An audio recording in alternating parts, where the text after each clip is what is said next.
आपको उन क्वेश्चंस को देख के लगता होगा कि क्या सर आप जो इन्हें करा रहे हो ये वाकई में कभी एक नंबर में आते हैं।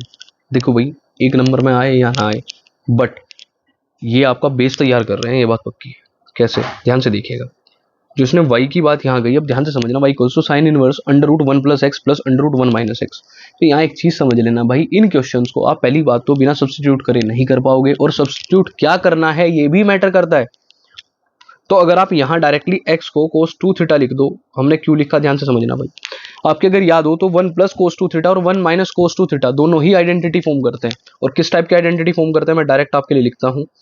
ये अंडर रूट में 1 प्लस cos 2 थीटा, मैंने हर बार आपको एक चीज समझाई है, जब प्लस में आएगा तो आप डायरेक्टली लिख देना sir cos 2 square theta, plus इससे 4-5 दिन पहले एक शॉर्ट हुआ था, सेम कॉन्सेप्ट समझाया था।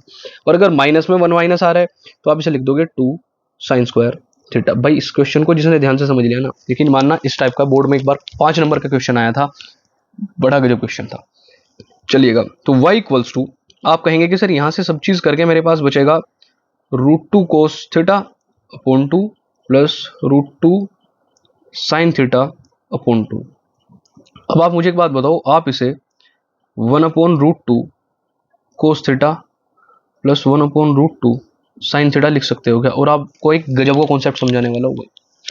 वो गजब का कॉन्सेप्ट ये कह रहा है कि क्या मैं इसे 1/√2 को साइन की फॉर्म में लिख सकता हूँ? आप कहोगे सर हाँ, क्यों नहीं लिख सकते, किसकी वैल्यू होती है भाई?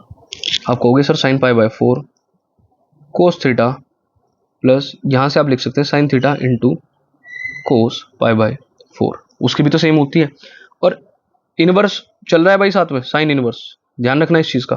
तो क्या आप ये नहीं कह सकते कि सर साइन इनवर्स, ये अंदर एक आइडेंटिटी बन रही है साइन a प्लस बी की, यानी साइन π/4 प्लस थीटा की आइडेंटिटी बन रही है सर।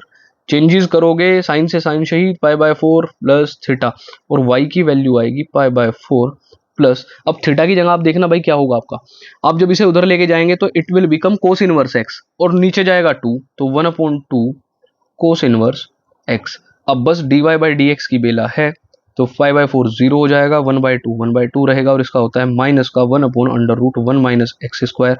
जिसकी समझ में आया वो डायरेक्ट टिक लगाएगा ए को, और जिसकी समझ में नहीं आया तो भाई वीडियो दोबारा से देखो, तब जाके ये चीज समझ में आएगी। और यकीन मानना ये क्वेश्चंस अगर हम 2 से 2.5 मिनट में कर रहे हैं तो आपकी प्रैक्टिस सुपर्ब चल रही है भाई।